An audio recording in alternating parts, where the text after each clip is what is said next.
For all those over the years that have paid the ultimate price for freedom, bravo, Zulu. Southern Railfan is the place for amazing videos of all types of trains. Southern Railfan, subscribe today. Okie dokie, we're over at Moody Town. It's 6:15, 6:30, something like that. You can probably hear him blowing in the background. We're waiting on southbound loaded work train. I think it's either WO52 or WO50 with Mr. Joe Barr at the throttle. And a unique thing about it, that was the first locomotive he stepped on 30 years ago. And he's back on it today, taking it to Spartanburg, and they'll pick it up from Spartanburg and take it on down to, I think his final destination is Savannah, Georgia. So we're going to hang out here and catch this southbound work train.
That's the way you start a morning. I've been listening to Mr. Joe Barr bring that thing up. I started hearing him about 5 miles away when he was coming through Hankins. Man, it sounded beautiful. Okie doke, back over at Bostic. Bostic on the brain. I've been listening to the Bostic feed. The Lynn Gap feed's been down because of a power outage from all the storms. But we're back over at Moody Town, this time to catch a rare, empty Georgia coal train. I believe he's calling E309, and he's going to go on up the line either at Marion or maybe Sevier and catch a southbound loaded ethanol train, B657, with some rumored BNSF power on it. So we're going to hang out here and catch both of them.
Okie dokie, I moved south down the line. We're in Glenwood and we're waiting on northbound M652. I had to come down here. A lady contacted me off of Facebook. I'd been contacting her several times about a lantern she had. It just showed the top of it, but she only wanted 20 bucks for it. So she just sent me a message back and she said, I'm down in Rutherford County, which is the county down below me, at a food line. She said, I'm here right now if you want to come get it. And I said, well, you hang on. I'm going to get in the old train tracker, gas her up, and I'm on my way. But I think this may be blazing hazing on this M652. I'm not real sure yet. My little radio is dead, and the scanner in the train tracker 2000 doesn't pick up real well down here. So wish me luck on the lantern, and we're going to try to catch this northbound man.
Sweet. Okie dokie, last train of the day, we ease down here behind McDowell Tech again.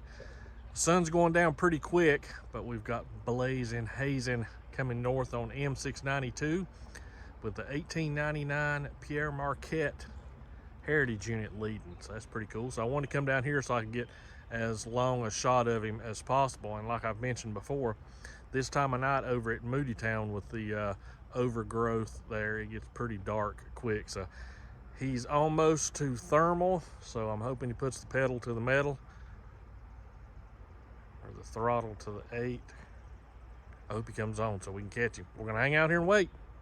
Okie dokie, I looked up on the lantern. Pretty nice. And it's got an etched glass dome there with ICRR. That's Illinois Central Railroad. And I'll put it there with my other lantern that I got from Bob. We were hanging out waiting on M692 with blazing hazing at the throttle, and he had the 1899, the Pierre Marquette Heritage Unit leading. He left Bostic around 8 o'clock, and the sun ran out on us, and I hope everything's okay. I haven't heard anything as far as radio traffic goes or anything. It's around 9 o'clock now, maybe just a few minutes after 9. So I checked the signal at Jacktown and it hasn't turned green yet. So that means he hasn't made it to Fayro yet. So as always, we want to be able to see the pretty heritage units, but those crews are way more important. So I pray that nothing bad happened, and I hope that they have a smooth trip. I've said it 1,000 times, you don't realize what all these guys have to go through and hassle they have to put up with their job, and still always offer a hearty wave and a smile. And I, for one, really appreciate it. Wherever you're at out there, blazing, hazing, I hope you have a safe trip back home, and we'll catch you next time. I'll be back out. I just heard a horn blow. I bet that's him. Well, like I say, we'll catch you next time. I'll be back out trackside tomorrow, see what I can come up with. See you guys then.